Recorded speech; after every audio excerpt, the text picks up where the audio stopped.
Hello and welcome to this TTA TV video. When we capture photographs, the person's size in terms of how much it takes up on the photograph is affected by how close or far away they are from the camera lens. If we take this concept of a person's photograph being taken with a large building in the background, the scale of the building in relation to the person will be affected depending on how far away it is or how near it is. This effect can be seen very clearly in a photograph on the right hand side, which is captured from ground level looking up at the Empire State Building in Manhattan in New York. The Empire State Building was built in 1930 and is 102 stories high. We're going to focus in on a particular aspect of this by looking at the windows and how this perspective feature in the photograph distorts what we think in terms of size. If we look at the windows, which are near the ground, they take up more of our field of vision, and therefore their actual size is seen more accurately. But as the windows go up the stories, particularly near the top, they take up very little of our field of vision. And this effect makes us look at the windows appearing smaller in our field of vision. Perspective is often used by artists or architects to convey what an object or a building would look like in real life. However, perspective is not appropriate for the construction of a building, as it does not show the proportional lengths, widths and depths of various aspects as it's being constructed. A more accurate form of drawing is known as orthographic projection, which does maintain the relationships between height, width and depth on a drawing.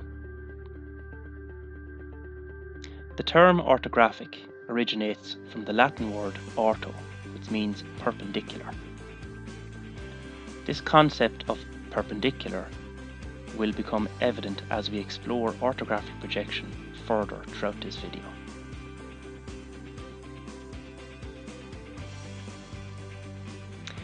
In orthographic projection, if we view a shape, we view it with the lines of vision being parallel to each other. This means that no matter how far away or close the object is, its dimensions remain constant.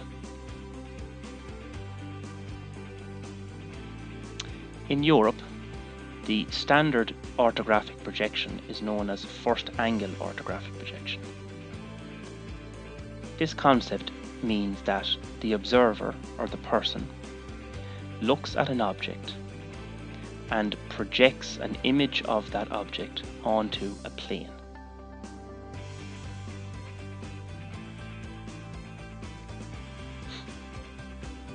To see this in action, if we take a look at this cube, which is floating in space, and it has planes behind it and underneath it.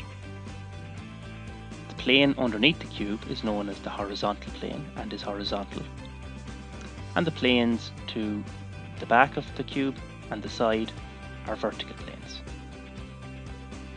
Now, as we study orthographic projection, we'll understand that the intersection of the horizontal and vertical planes is known as the XY line, and this can be seen in red on screen. If we were to stand in front of this cube and project parallel lines so that they continue until they hit the vertical plane, we are then able to create a projection of what the front of the cube looks like on that plane. Likewise, we can repeat the process if we're looking in from the side. Again, we project perpendicular to the plane, and any lines that are parallel remain parallel. Finally, if we were to take a bird's eye view and look downwards, we can project onto the horizontal plane to get a plan view of the cube. This is what's happening in a three-dimensional world. Of course, when we are drawing and using our drawing equipment, we're using a sheet of paper which is flat. So to convert this to a two-dimensional drawing sheet, we can hinge the intersection lines between the planes. For instance, the vertical plane and horizontal plane can hinge along the XY line, and the two vertical planes can hinge so that they line up left and right. On our drawing sheet, this is why we construct the orthographic views in these positions, and the projections of the object can then be placed accurately on the various planes.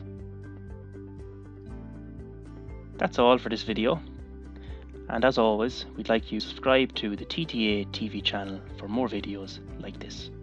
Thank you for watching.